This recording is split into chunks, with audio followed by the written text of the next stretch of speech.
8 terrifying true Appalachian Mountain stories of the unknown. Welcome back to Macabre Chronicle. Tonight we journey into the Appalachian Mountains, where the veil between our world and something far more sinister grows dangerously thin. You'll witness accounts of shadow figures that speak your name, abandoned structures that exist outside normal space, and valleys where time itself fractures. If you like true Appalachian mysteries, consider subscribing. Listener discretion is strongly advised. These accounts come from people who lived them. These stories are grounded in eyewitness testimonies and local oral traditions collected from hikers, search and rescue teams, and researchers across the mountain chain. These accounts, recorded from hikers, researchers, and locals, reveal a pattern of recurring unexplained phenomena across the Appalachians. These aren't your typical missing person cases. These are encounters with something that shouldn't exist, yet undeniably does. The Shadow Walker of Ravens Hollow. Our first account comes from James, a 26-year-old experienced hiker who chose the remote trails near Elkridge, North Carolina, for what he intended as a solo reset trip after a difficult breakup. The area north of Devil's Thread Gap offered the isolation he craved, with dense forest canopy and minimal foot traffic. For the first 2 days, his camping experience proceeded exactly as planned. He established his campsite in a small clearing, enjoyed peaceful evenings by his portable camp stove, and felt the therapeutic effects of disconnecting from civilization. On the third night, everything changed. James woke around midnight to an unmistakable chemical odor seeping through his tent walls. The smell combined the metallic tang of fresh blood with the sharp, acrid burn of battery acid, creating a nauseating mixture that made his eyes water. He lay motionless in his sleeping bag, listening to the forest sounds when he heard deliberate footsteps circling his tent. The steps moved slowly, methodically, completing one full circle around his campsite before stopping directly outside his tent entrance. The footsteps possessed an unnatural quality that distinguished them from any wildlife James had encountered during his years of hiking. Each step landed with precise, measured timing, suggesting intelligence and purpose rather than the random movements of nocturnal animals. The entity paused at his tent entrance for several minutes, during which James could hear his own heartbeat thundering in his ears. Then came a single deliberate tap against the tent fabric near where his head rested, followed by complete silence. James remained frozen inside his tent until dawn, afraid to investigate the source of the disturbance. When morning light finally provided enough visibility, he discovered smooth, leather-soled footprints circling his campsite. The prints showed remarkable detail, revealing an old-fashioned shoe sole with toes turned distinctly inward, creating an unnatural gait pattern. Most disturbing was the complete absence of heel impressions, as if whatever made the tracks walked only on the balls of its feet. Following the footprint trail, James discovered an abandoned hunting shack roughly 50 yards from his campsite. The weathered structure appeared to have been unused for decades, with rotting floorboards and collapsed sections of roof. Inside the shack, carved into the wooden wall with obvious care and precision, were dozens of names spanning what appeared to be several decades based on the varying degrees of weathering in the wood. The names included full first and last names, some with dates, arranged in neat rows across the interior wall. What chilled James most was discovering a blank space at the bottom of the carved list, as if waiting for the next addition. The space was positioned perfectly below the existing names, with knife marks around its edges suggesting someone had prepared the area for future carving. The implications of this discovery, combined with his midnight encounter, created an overwhelming sense of being selected or marked for something he couldn't understand. Cherokee oral traditions throughout the Appalachian region describe shadow beings that monitor human activity in sacred or protected areas. These entities appear in various forms but consistently demonstrate awareness of individual human identities, often knowing names and personal details about their encounters. Local families have passed down warnings about specific mountain areas where these watchers maintain their vigil, cautioning against camping alone in certain hollows and ridges. Park rangers and local law enforcement have compiled unofficial reports of similar encounters throughout the region, though these accounts rarely appear in official documentation. The reports describe consistent patterns: the chemical odor, the deliberate circling behavior, and the discovery of smooth-soled footprints that appear to belong to footwear from earlier historical periods.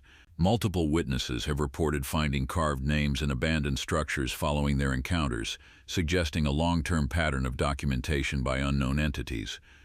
James packed his equipment immediately after discovering the hunting shack and hiked directly to his vehicle without stopping for his planned final day. The psychological impact of his experience proved lasting and severe. Within a week of returning home, he sold all his hiking and camping gear, ending a hobby that had defined much of his adult life. He has never returned to any Appalachian Trail system and refuses to discuss the specific details of what he heard during those silent minutes when the entity stood outside his tent. The most unsettling aspect of James's account lies in the methodical nature of the encounter. The precise circling, the single deliberate tap, and the prepared space for another carved name suggest a systematic process rather than a random supernatural event.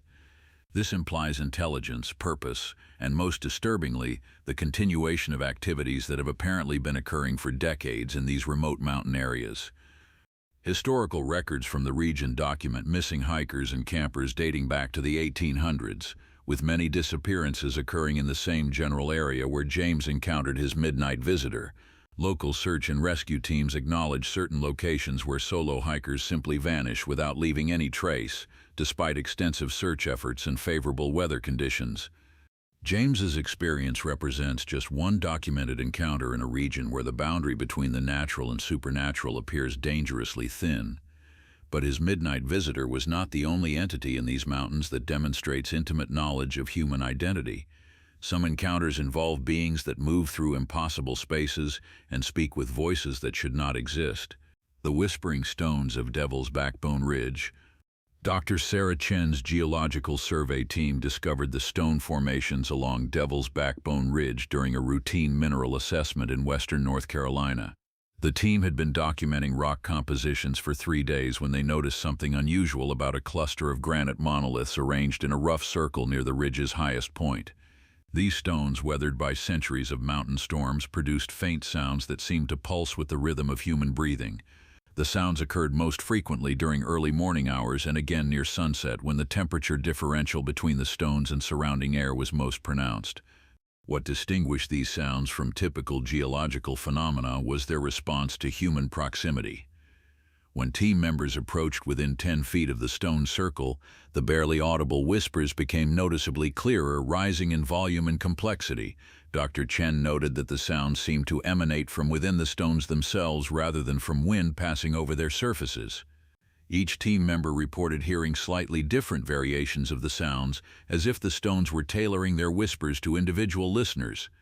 The breakthrough moment came when linguistics graduate student Mark Torres noticed phonetic patterns in the repeated syllables. What had initially seemed like random atmospheric noise resolved into structured sounds that suggested organized speech.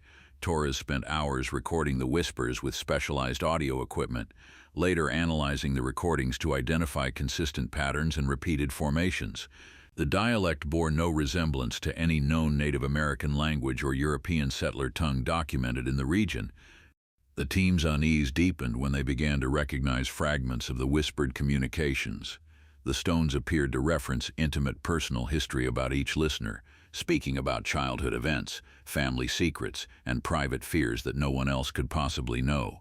Dr. Chen heard whispers about her grandmother's death when she was 12 years old, including specific details about the hospital room and her grandmother's final words that she had never shared with anyone.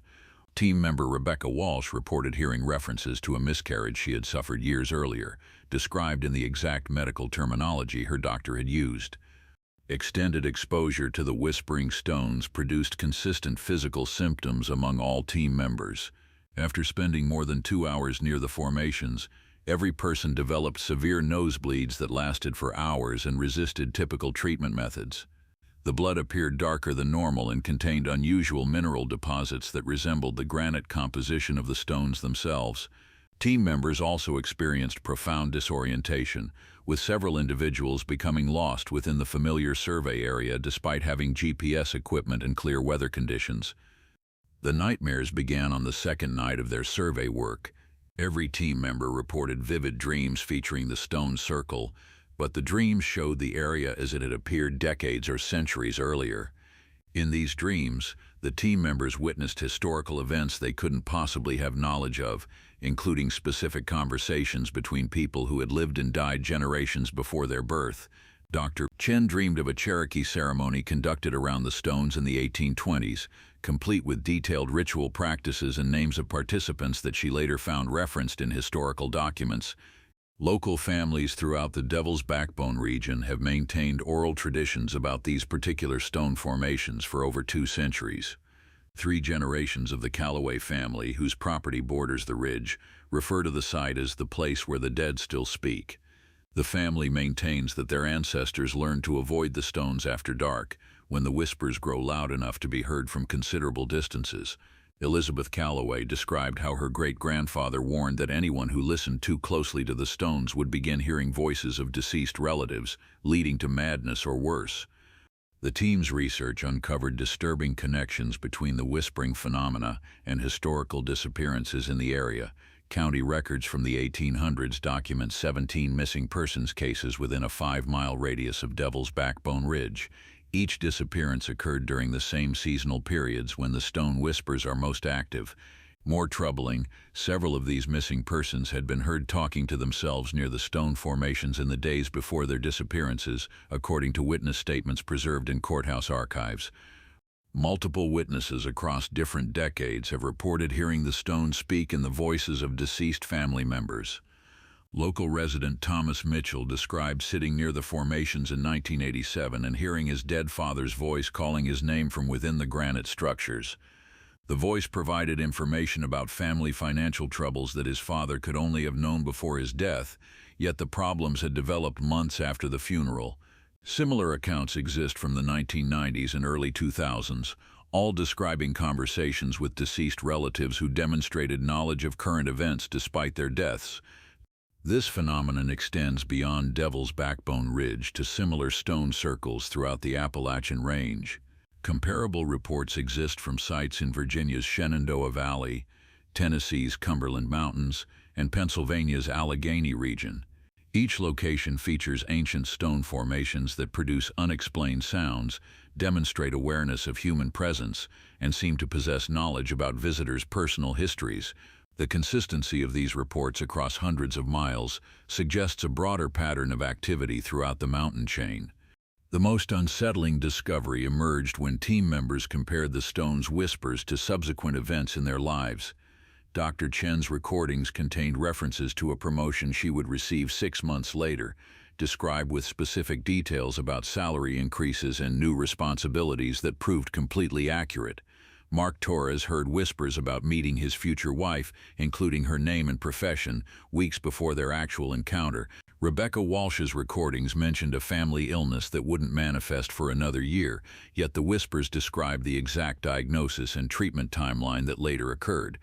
The Geological Survey team completed their work at Devil's Backbone Ridge, but none of the members have returned to the site since their initial investigation.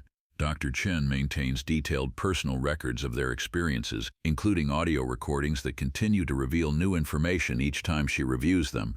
The stones apparently embedded knowledge within their whispers that unfolds gradually over time, suggesting their influence extends far beyond physical boundaries. But the manipulation of time itself reaches even more disturbing extremes in other locations throughout these mountains, where entire families have discovered that hours and days lose all meaning. The Time Distortion Valley. The Henderson family's experience in an unnamed valley in eastern Kentucky demonstrates how these temporal anomalies can trap entire groups in impossible time loops. David Henderson, his wife Maria, and their 2 teenage children planned a simple weekend camping trip, expecting to spend Saturday and Sunday hiking before returning home Monday morning. They arrived at the secluded valley Friday evening and set up their tent near a small creek. According to their watches, phones, and camping clock, they spent exactly 4 hours and 17 minutes in the valley before packing up to leave. Yet all 4 family members experienced what felt like 3 complete days of activities, meals, and sleep cycles. The psychological strain began when Maria noticed the sun's position remained fixed in the sky despite their sense that entire days were passing. She observed the sun hovering at what appeared to be mid-afternoon angle throughout their entire stay, casting identical shadows that never shifted despite their feeling that they had witnessed multiple sunrises and sunsets. The family ate 9 separate meals during their 4-hour stay, sleeping through what felt like 2 full nights, yet the natural lighting never changed from that perpetual afternoon glow. More disturbing was how family members seemed to age at different rates within the valley's boundaries. David's beard grew noticeably longer, requiring him to shave twice during what his watch claimed was a 4-hour period. His 15-year-old son Jake developed visible muscle definition from hiking activities that should have taken weeks to achieve. Maria's hair grew several inches, and she noticed new lines around her eyes that hadn't been present when they arrived. Their daughter Emma appeared unchanged, creating an unsettling dynamic where family members were experiencing time's passage differently despite sharing the same physical space. The valley has produced similar temporal distortions for other visitors who venture into its boundaries. Local resident Carl Morrison entered the valley in 1998 for what he intended as a brief afternoon hike. Morrison emerged 43 days later, according to outside observers, but insisted he had been hiking for only 20 minutes. His family had organized search parties and filed missing person reports while Morrison experienced what felt like a short walk through forest trails. Morrison's physical condition supported his timeline rather than the calendar, showing no signs of extended outdoor survival or malnutrition despite the missing weeks. Electronic equipment malfunctions in predictable patterns within the valley's temporal anomaly zone.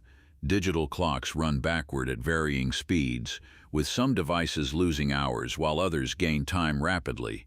Cameras capture images from different temporal periods within single frames, showing the same landscape in multiple seasons or weather conditions simultaneously. GPS devices display impossible coordinates that place users in the same valley during different decades, with some readings showing locations that won't exist for years according to planned development projects. Search and rescue operations in the valley have resulted in teams losing entire days during what should have been routine missions. Rescue workers enter the valley in full radio contact with base stations, only to emerge hours or days later with no memory of the intervening time period. These teams report completing their search assignments, yet their equipment shows evidence of extended exposure to weather conditions that didn't occur during their perceived mission duration. Several rescue units now refuse valley assignments after multiple personnel returned with unexplained gaps in their memories and physical evidence of experiences they couldn't recall. Abandoned campsites throughout the valley contain equipment and supplies that defy logical explanation. Tents from the 1970s appear freshly pitched with modern camping gear that wasn't manufactured until decades later. Coolers contain ice that hasn't melted, and food with expiration dates from both the distant past and far future. Camp stoves show recent use despite being vintage models that haven't been produced in 30 years. These sites suggest that visitors from different time periods have occupied the same physical spaces simultaneously without awareness of each other's presence. Cherokee oral traditions describe the valley as a place where time becomes trapped, unable to flow in its natural direction. According to these stories, the area was considered sacred but dangerous, a location where the spirits of past and future could interact with the present world. Cherokee elders warned that entering the valley during certain lunar phases could cause travelers to become lost in time rather than space, wandering between different periods without awareness of their displacement. The most unsettling aspect of the valley involves visitors who return with knowledge of future events. Margaret Schultz emerged from the valley in 2003, speaking about technological developments that wouldn't be announced for another 5 years. She described smartphones with specific features that didn't exist at the time, providing detailed explanations of social media platforms that were still in development. When pressed for details about how she acquired this knowledge, Schultz insisted she had learned about these technologies during normal conversations with other campers she had met in the valley. Similar cases involve individuals who return with information about personal events that haven't yet occurred in their lives. These visitors describe conversations with future versions of themselves or family members, receiving advice about decisions they haven't yet faced. Some return with lottery numbers that prove accurate weeks later, while others bring back warnings about accidents or illnesses that subsequently occur exactly as predicted. Physical evidence suggests the valley exists in multiple temporal states simultaneously, explaining why visitors experience different aspects of time distortion. The Henderson family's experience represents just one variation of the valley's temporal effects, which seem to intensify during specific atmospheric conditions and lunar phases.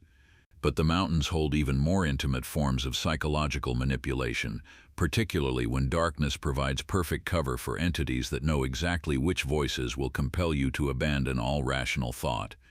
The calling voices of moonless nights. Robert Chen was hiking alone through the Daniel Boone National Forest when he heard his mother's voice calling his name from somewhere deep in the darkness ahead. His mother had died from cancer 6 months earlier, yet her voice carried clearly through the October night air with the same worried tone she had used when he stayed out too late as a teenager. The voice called out that she was lost and needed help finding her way home. Chen stopped walking and stood perfectly still, his headlamp beam cutting through the complete darkness of the new moon night. His rational mind understood that what he was hearing was impossible, but the emotional pull of his mother's distress overwhelmed his logical thinking. The voice called again, this time from a different direction, deeper into unmarked forest territory that wasn't part of any established trail system. Chen found himself taking steps toward the sound before consciously deciding to move. His mother's voice carried the exact inflection patterns he remembered from childhood, including the way she pronounced his name with a slight emphasis on the second syllable that no one else had ever replicated. She pleaded for him to hurry, explaining that she was confused and couldn't find the path back home. The emotional manipulation was perfect, targeting the guilt Chen still carried about not being present during her final moments at the hospital. Each time Chen approached the area where he thought the voice originated, it would call out from a new location, always maintaining a distance that kept the source just beyond his headlamp's range. The voice led him progressively deeper into dense forest, away from marked trails and familiar landmarks. Chen noticed that his GPS device was losing satellite signal despite the clear sky above the forest canopy. His phone showed no cellular service, cutting off his ability to contact emergency services or family members who might talk him out of following the mysterious calls.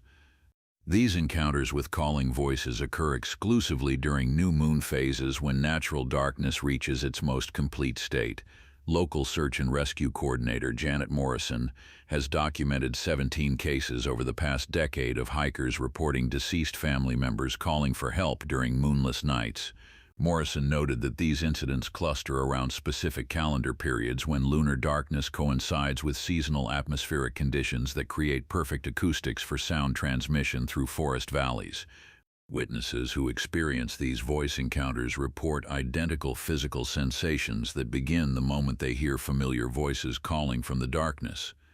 The temperature around them drops suddenly by 15 to 20 degrees, creating visible breath clouds even during mild weather conditions.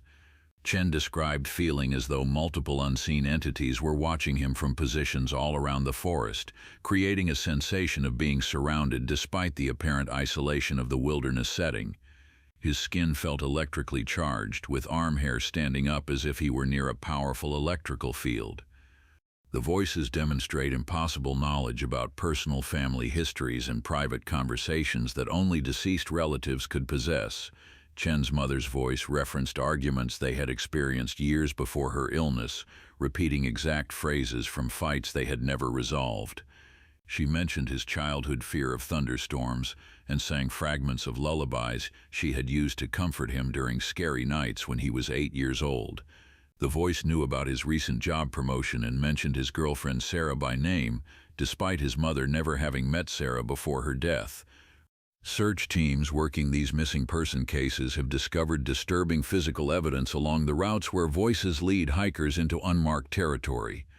Personal belongings from individuals who disappeared months or years earlier are scattered along these paths in patterns that suggest deliberate placement rather than accidental loss.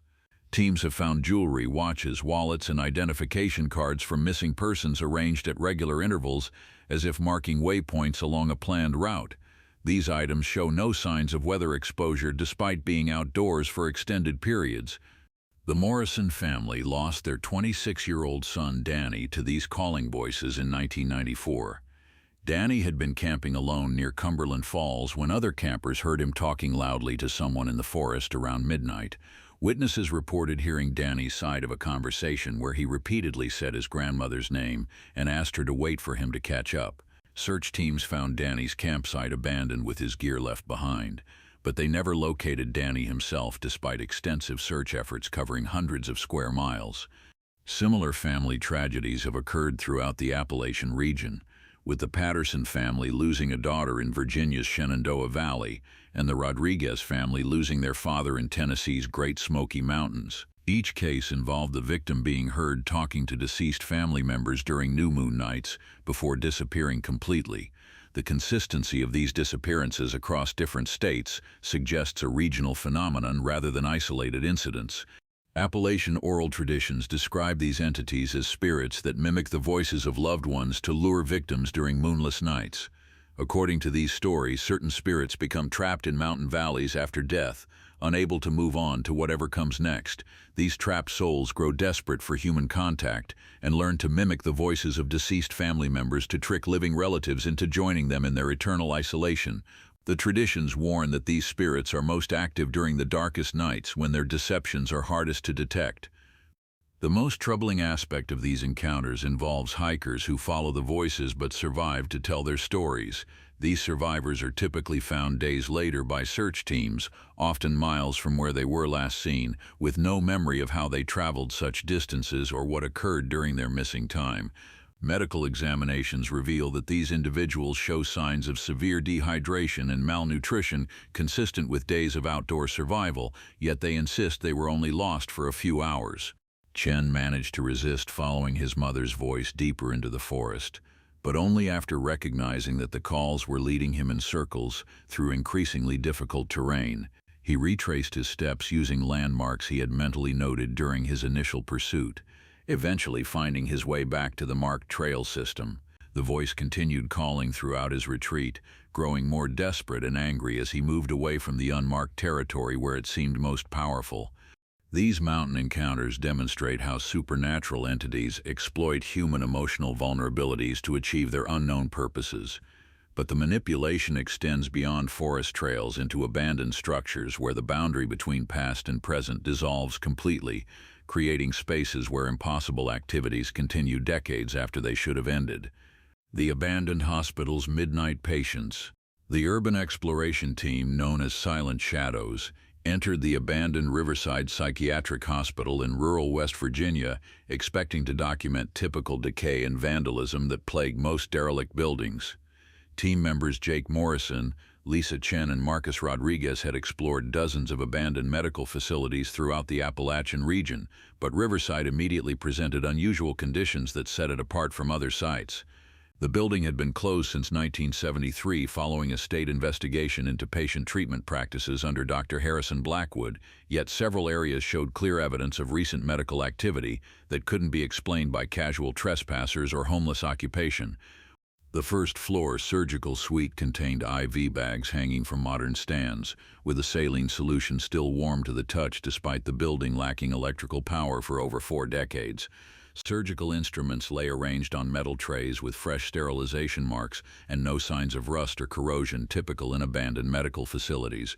Patient charts scattered across nursing stations contained handwritten entries dated 20 to 30 years in the future, describing treatment protocols for medical conditions that wouldn't be identified and named until decades after the hospital's closure. The ink on these charts appeared fresh, as if someone had been writing in them recently. The team's unease escalated when they realized they could hear medical equipment operating throughout the building despite the complete absence of electrical infrastructure. Heart monitors beeped steadily from patient rooms, ventilators hummed with mechanical breathing patterns, and IV drips clicked rhythmically as they dispensed medication into empty air. These sounds echoed through hallways where ceiling tiles hung broken, and water damage had warped most surfaces beyond recognition. The contrast between audible medical activity and visible abandonment created a psychological dissonance that left team members questioning their own perceptions. Dr. Harrison Blackwood's experimental treatment methods had pushed the boundaries of accepted psychiatric practice during the hospital's operation from 1952 to 1973. State investigators documented evidence of unauthorized drug trials, surgical procedures performed without proper consent, and patient deaths that occurred under suspicious circumstances. Records showed that 47 patients died during unexplained medical episodes, with cause of death listed simply as treatment complications. Many of these deaths occurred during night shifts when minimal staff were present to witness or document the circumstances surrounding patient fatalities. The exploration team encountered figures in medical scrubs moving through hallways and patient rooms, but these figures vanished whenever team members looked directly at them. Lisa Chen described seeing nurses and doctors clearly in her peripheral vision, going about their duties with purposeful efficiency, yet when she turned to observe them directly, only empty corridors remained. The figures appeared to be checking on patients, administering medications and conducting routine medical procedures, all within rooms that contained no actual patients or functional medical equipment. These apparitions wore period-appropriate medical uniforms from the 1960s and 1970s rather than modern scrubs. Several patient rooms on the third floor remained impossibly clean and fully operational despite the building's overall state of decay. These rooms contained functioning hospital beds with fresh linens, working medical monitors displaying vital signs, and IV stands with active medication drips. The rooms maintained comfortable temperatures while the rest of the building remained cold and damp from years of weather exposure. Fluorescent lighting operated normally in these spaces while adjacent hallways remained dark and damaged. The team found no electrical source that could power these rooms or explanation for their pristine condition. Visitors to Riverside frequently develop sudden medical symptoms that match conditions treated by the hospital during its operational period. Jake Morrison experienced severe auditory hallucinations within 30 minutes of entering the building, hearing voices commanding him to take medications that hadn't been prescribed to him. Lisa Chen developed tremors in her hands and difficulty speaking clearly, symptoms consistent with patients who had undergone experimental psychiatric treatments in the facility. Marcus Rodriguez complained of intense headaches and visual disturbances that persisted for days after leaving the hospital grounds. Security guards employed by the property management company maintain regular perimeter patrols but refuse to enter the hospital building after sunset. Guard Supervisor Tom Mitchell acknowledged that his staff consistently report seeing lights moving through windows and hearing medical equipment operating inside the building during night shifts. Mitchell himself observed what appeared to be surgical procedures being performed in operating rooms, complete with bright surgical lights and multiple medical personnel.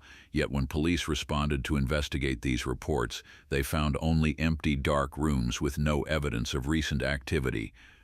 Local residents report seeing ambulances entering the hospital grounds at midnight on a regular basis, despite the facility having no emergency services or active medical operations.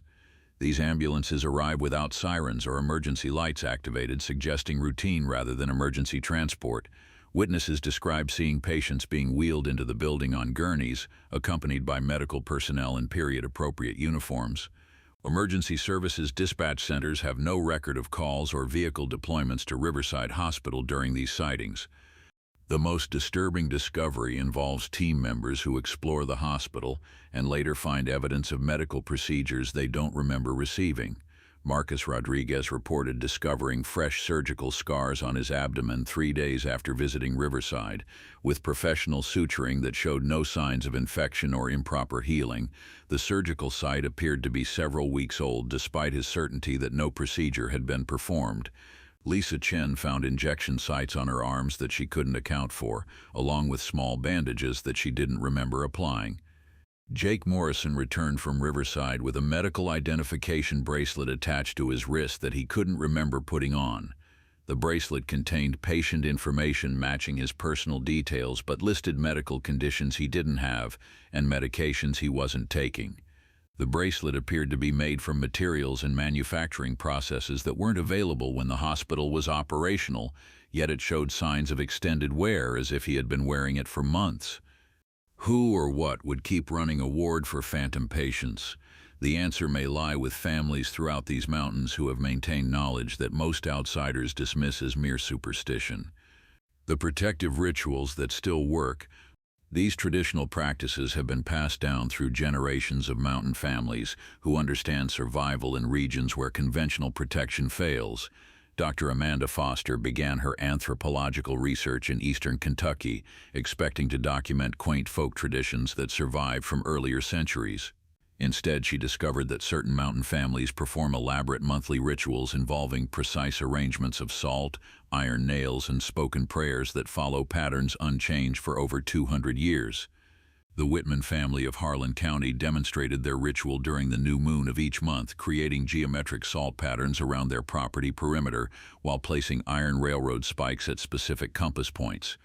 They recited prayers in a dialect that mixed English with Cherokee phrases, speaking words they had learned phonetically without understanding their original meaning.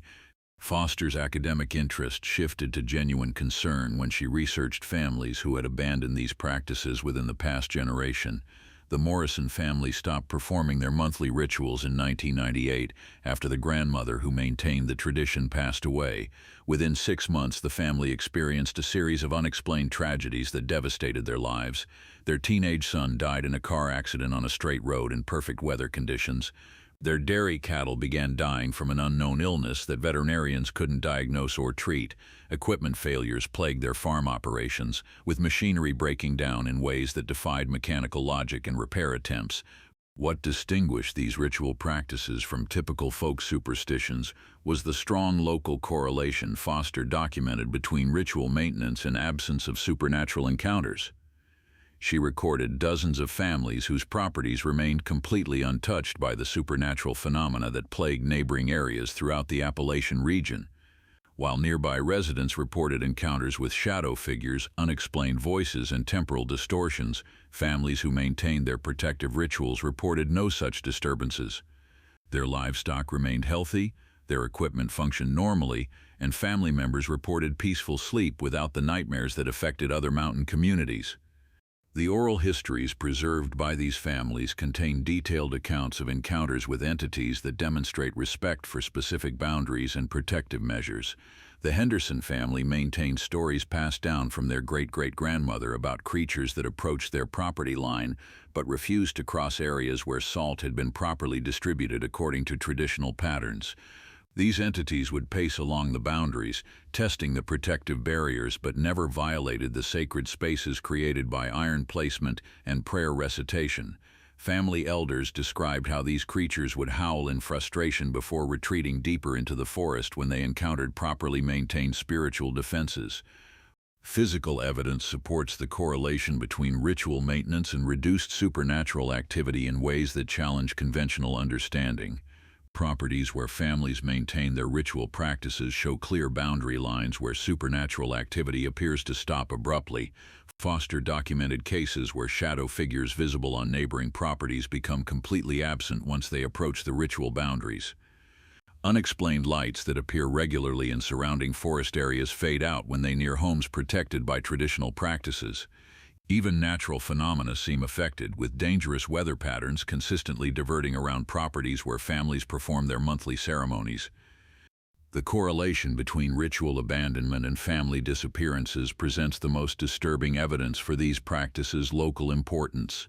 County records show that 7 families who stopped performing traditional protective rituals within the past 20 years have subsequently lost members to unexplained disappearances. The Patterson family abandoned their practices in 2003 when the father dismissed them as outdated superstitions.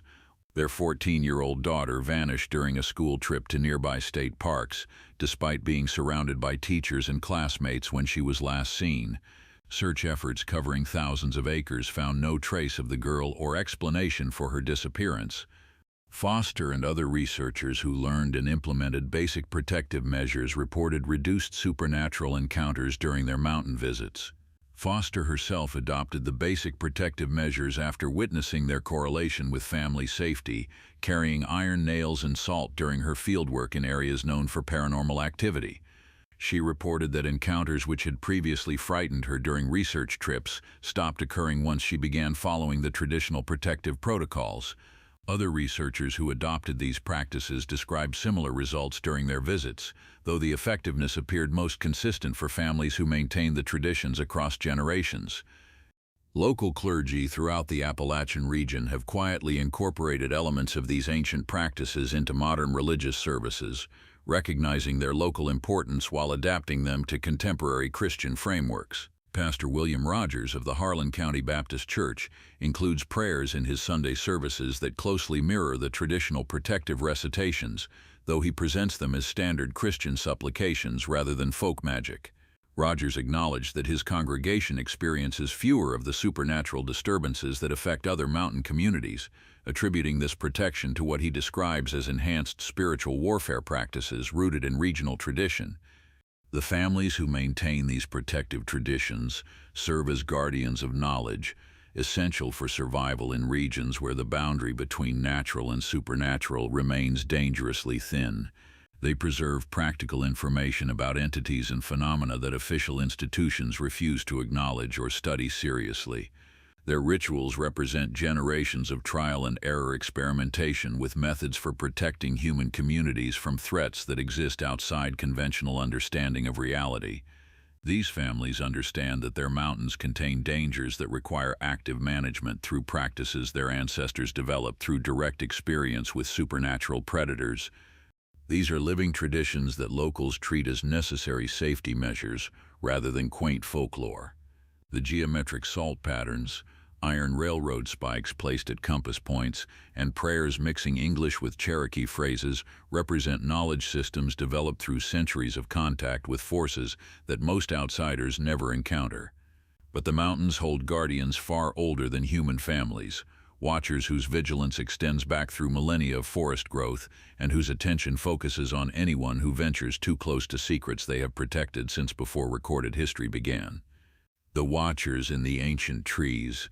Dr. Rachel Summers began studying the ancient oak groves of Virginia's Blue Ridge Mountains to document tree ring patterns that might reveal climate changes over the past millennium. These massive oaks, some measuring 40 feet in circumference, displayed growth patterns that violated basic botanical principles. Ring analysis showed periods where the trees had grown rapidly during documented drought years while remaining dormant during seasons with optimal growing conditions. More puzzling, several trees showed ring patterns that indicated growth spurts occurring decades before adequate soil conditions existed in the area. The trees seemed to respond to environmental factors that hadn't yet manifested in the physical world. Dr. Summers noticed these ancient trees exhibited behaviors typically associated with mobile organisms rather than stationary plants. Individual trees would shift the orientation of their major branches over periods of days rather than seasons, following the movement of researchers through the forest. Camera traps positioned around tree clusters captured footage of branches moving to track human subjects, even when no wind was present. The trees appeared to focus their attention on specific individuals, with some people receiving intense scrutiny while others passed through the groves completely ignored. The breakthrough discovery came when Dr. Summers examined the trees during specific lighting conditions created by early morning sun filtering through mountain fog. Under these precise circumstances, bark patterns resolved into recognizable facial features complete with eyes, noses, and mouths carved naturally into the wood grain. These faces appeared on trees throughout the grove, each displaying distinct expressions that seemed to reflect awareness and intelligence. The faces became visible only when sunlight struck the bark at angles between 15 and 20 degrees, creating shadows that revealed the carved features hidden within natural wood patterns. Underground surveys revealed that the root systems of these ancient trees formed networks of unprecedented complexity that extended for miles beneath the forest floor. Ground-penetrating radar showed root connections between trees separated by distances that should have prevented any biological communication. More disturbing, these root networks pulsed with measurable electrical activity that occurred in synchronized patterns across the entire grove system. The electrical pulses registered on sensitive equipment as organized signals rather than random biological activity, though their purpose remained unclear. Wildlife behavior around these ancient groves creates zones of unnatural silence that contrast sharply with the typical sounds of healthy forest ecosystems. Birds refuse to nest in the ancient trees despite their providing ideal nesting sites with strong branches and protective canopy cover. Deer, bears, and smaller mammals consistently avoid these areas even when traveling between feeding and water sources that would normally route them through the groves. The absence of normal forest sounds creates an oppressive quiet that visitors describe as psychologically disturbing, as if the natural world recognizes these trees as fundamentally different from their surroundings. Individuals who make physical contact with these ancient trees report intense sensory experiences that overwhelm their normal perception of reality. Dr. Summers documented cases where people touching the bark experienced vivid visions of historical events that occurred centuries before their birth. These visions contain specific details about Native American ceremonies, European settler activities, and Civil War battles that later proved accurate when compared to historical records. More unsettling, some individuals reported visions of future events, including personal experiences that hadn't yet occurred but subsequently manifested exactly as seen during tree contact. Research into missing person cases throughout the Blue Ridge region revealed disturbing connections between disappearances and proximity to these ancient tree groves. County records dating back to the 1800s show that 43 individuals have vanished within 5 miles of documented ancient oak sites.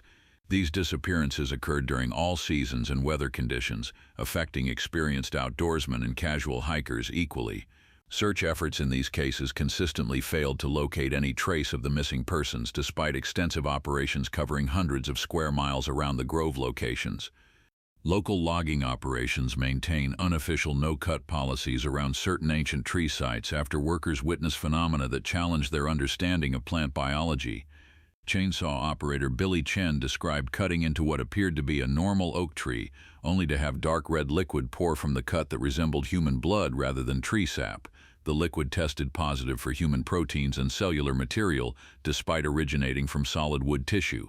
Multiple logging crews have reported similar incidents, leading to industry-wide avoidance of areas containing the ancient grove systems. Cherokee oral traditions describe these trees as watchers who maintain sacred knowledge about the mountain's supernatural inhabitants. According to these beliefs, the ancient trees serve as guardians who monitor human activity throughout the mountain system.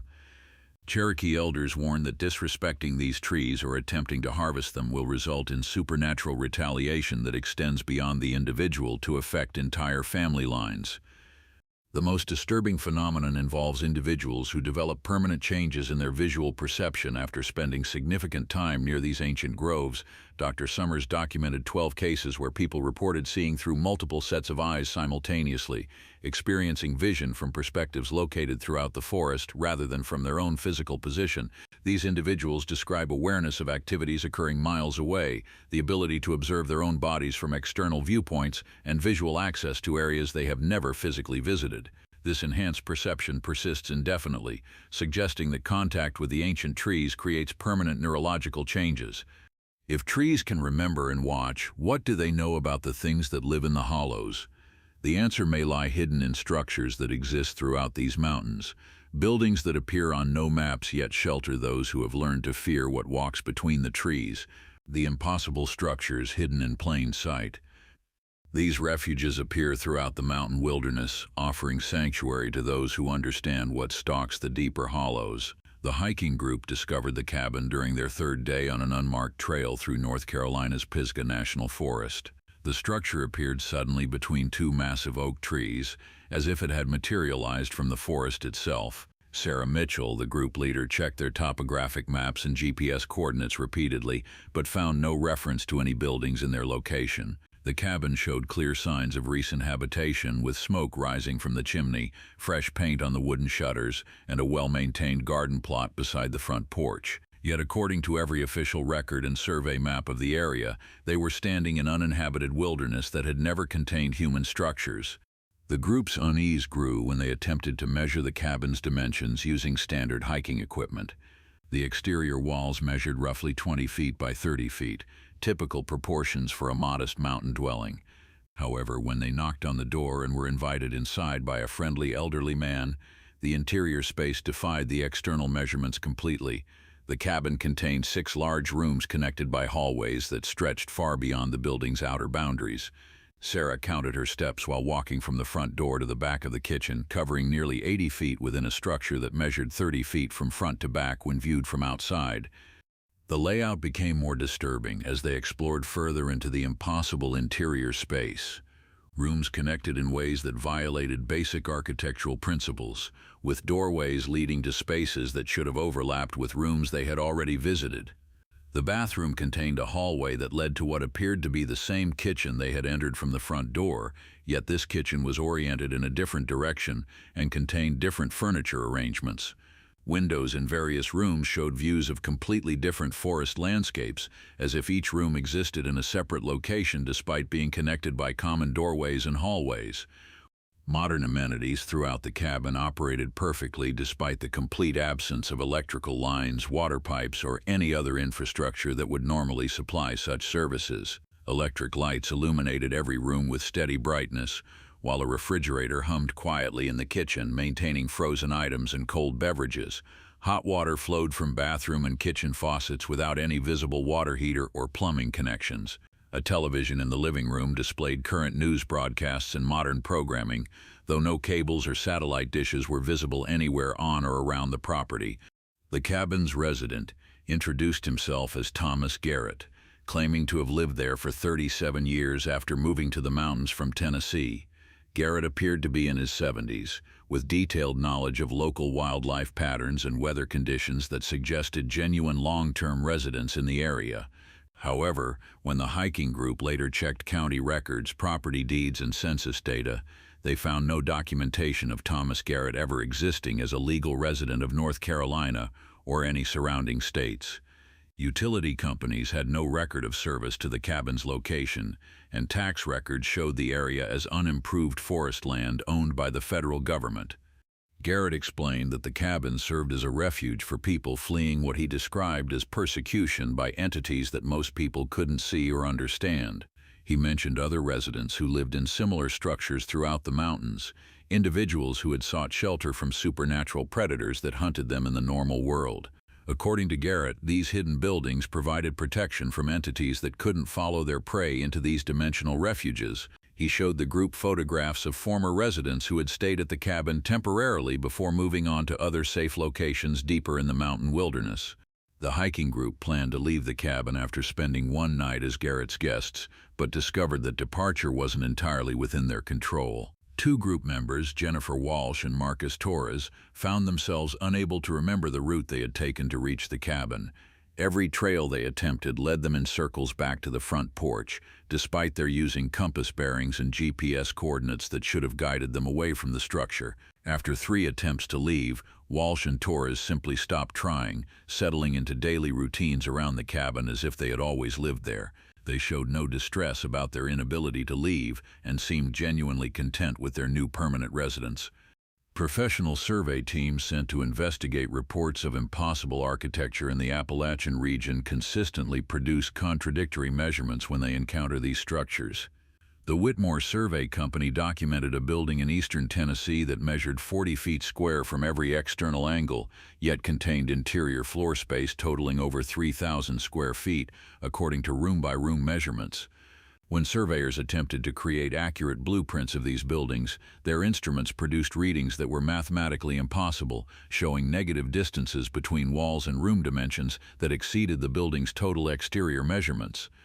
Similar reports of impossible architecture exist throughout the entire Appalachian mountain chain, from Georgia's Blue Ridge Peaks to Pennsylvania's Allegheny Highlands.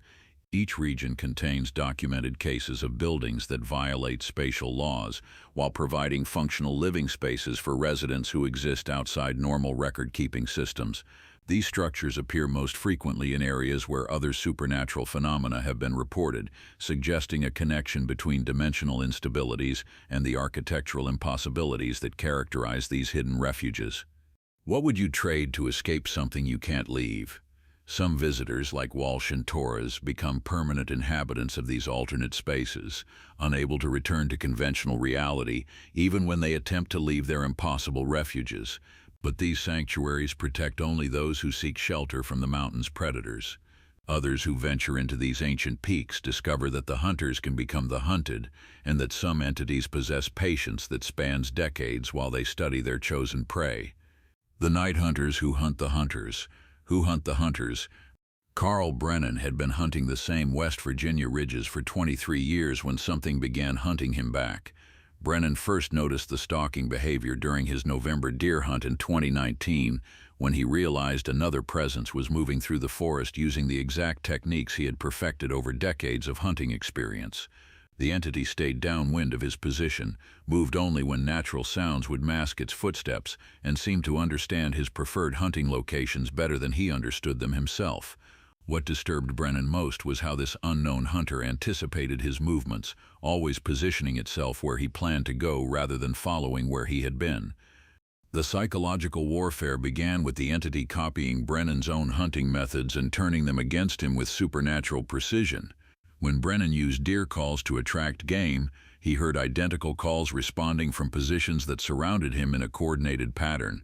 The calls came from multiple directions simultaneously, suggesting either several entities or one being capable of producing sounds from different locations.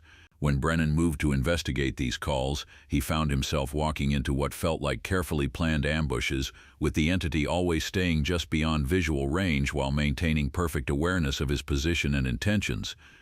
These entities demonstrate mastery of deception techniques that exceed human capabilities, using the hunter's own psychological vulnerabilities against them with devastating effectiveness.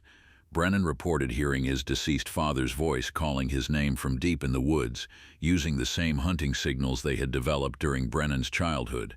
The voice provided tactical advice about deer movements and weather patterns, information that proved completely accurate despite coming from an impossible source. When Brennan followed these helpful voices, he invariably found himself led into dangerous terrain or completely lost in familiar hunting areas he had navigated successfully for decades.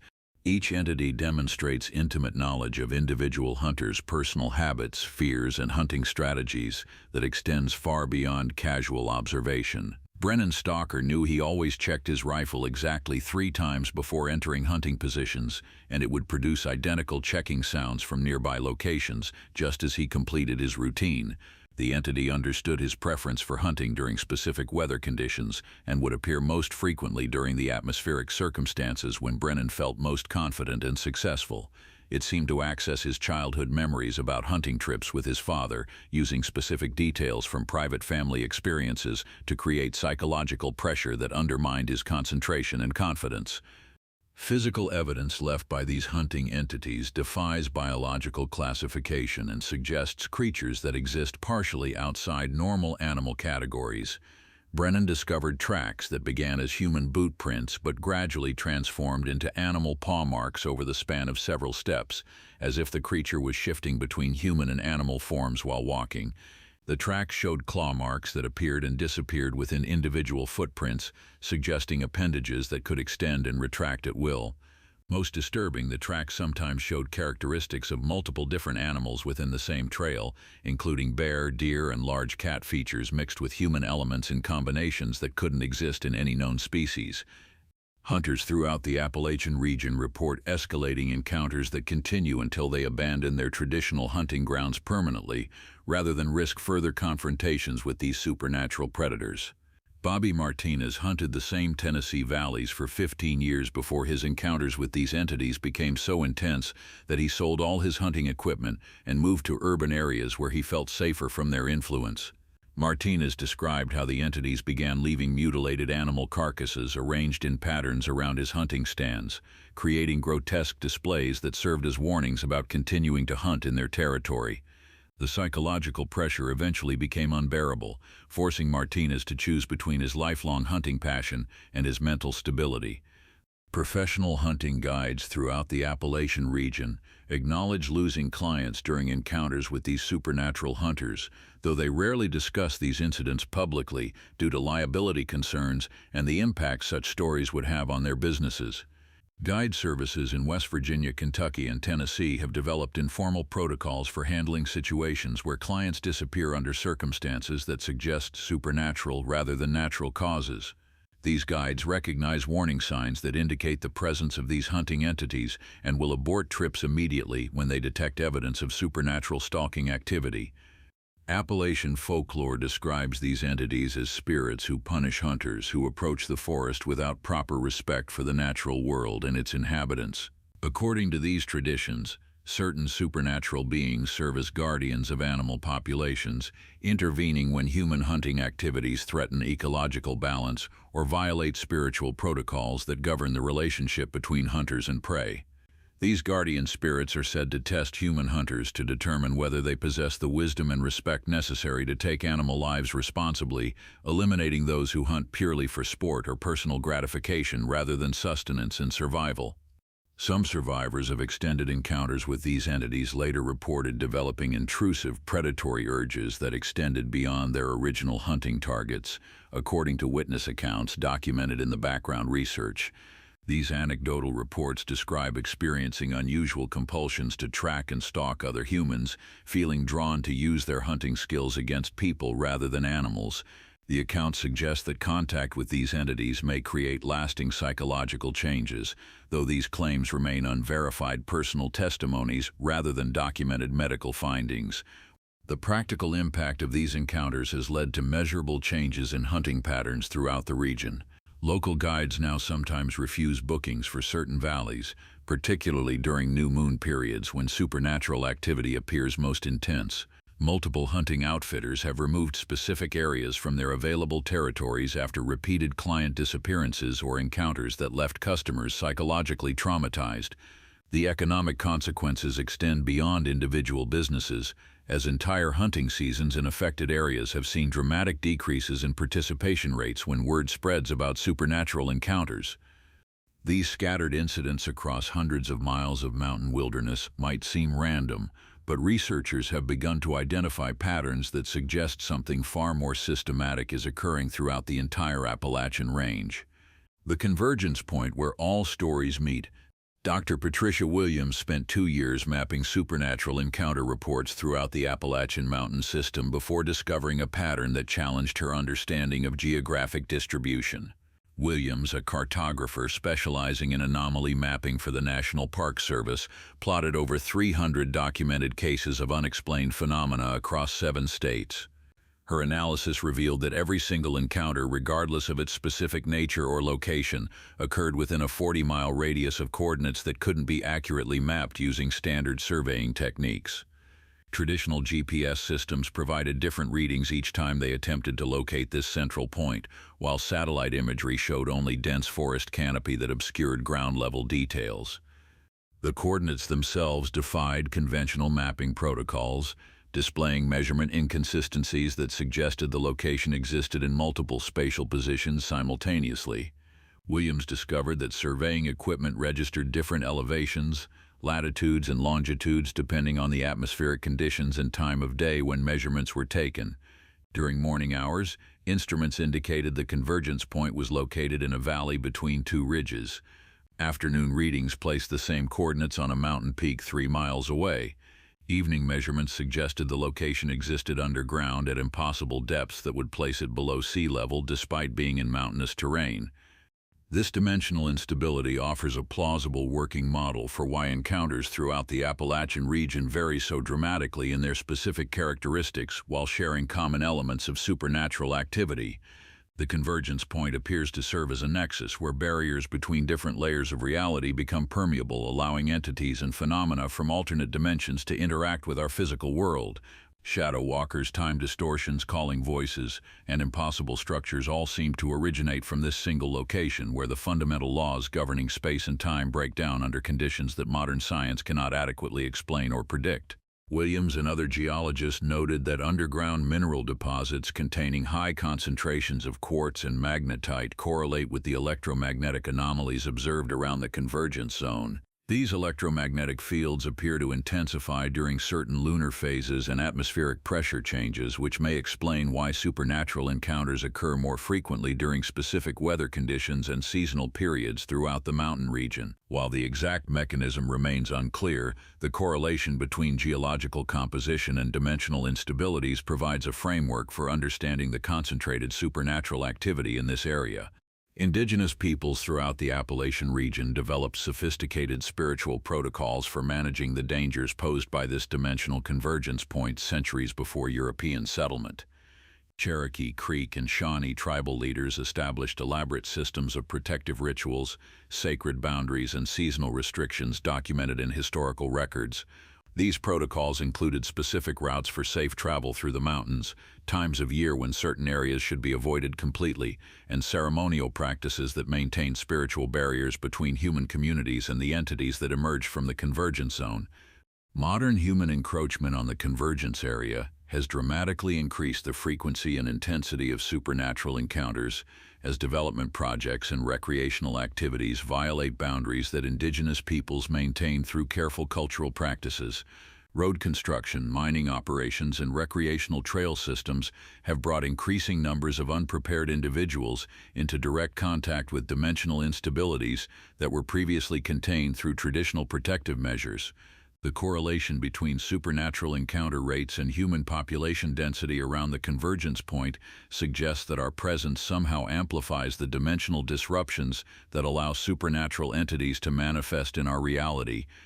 Geological surveys of the Convergence area reveal rock formations and mineral compositions that appear anomalous according to current understanding of Appalachian Mountain formation processes. Core samples contain materials that seem to have formed under pressure and temperature conditions unusual for terrestrial environments. Some mineral samples display crystalline structures that bend light in unexpected ways, while others emit low-level electromagnetic radiation in patterns that suggest organized rather than random energy discharge. These anomalous materials may serve as conduits that facilitate dimensional crossings between our reality and whatever exists beyond the Convergence Point. Research teams have identified comparable patterns of supernatural activity in other mountainous regions worldwide where unexplained phenomena cluster around specific geographic coordinates. Williams and her colleagues have documented similar measurement anomalies and encounter patterns in regions of Scotland's Highland Mountains, Peru's Andes Mountains, and several ranges throughout the Himalayan system. Each location exhibits similar characteristics, including indigenous protective traditions and escalating supernatural encounters that correlate with modern human encroachment on traditionally avoided areas. Archaeological evidence from sites near convergence points includes cave paintings and stone carvings depicting creatures that match modern descriptions of shadow walkers, tree watchers, and other supernatural entities reported in contemporary encounters. These ancient artistic records indicate that early human populations were aware of these beings and developed cultural practices specifically designed to avoid or appease them. The consistency of these depictions across different cultures and time periods suggests that contact with these entities has influenced human development throughout our species' history. The 8 encounters documented in this investigation fit the convergence pattern Williams identified through her mapping research. James's Midnight Stalker near Elk Ridge, the Whispering Stones of Devil's Backbone Ridge, the Henderson family's time distortion experience, Robert Chen's calling voices, the impossible medical activity at Riverside Hospital, the protective rituals that still function, the ancient tree watchers, the impossible cabin structures, and the supernatural hunters all occurred within the 40-mile radius of dimensional instability that Williams documented. Each phenomenon represents a different manifestation of the same underlying reality breakdown that characterizes this convergence zone. The diverse nature of these encounters suggests that the convergence point serves as a gateway through which multiple types of entities and phenomena can emerge into our reality. The consistency of their geographic clustering around Williams's unmappable coordinates provides the strongest evidence that these scattered incidents represent symptoms of a larger pattern of dimensional instability rather than isolated supernatural events. But these documented cases may represent only a fraction of the encounters that occur within mountain communities where such experiences are understood as part of daily reality rather than extraordinary events requiring outside investigation. Conclusion. These documented encounters represent multiple independent witnesses, researchers, and local traditions pointing to recurring geographically clustered anomalies throughout the Appalachian Range. The evidence demands caution and respect from anyone venturing into these ancient peaks. Heed the warnings that mountain families have preserved for generations.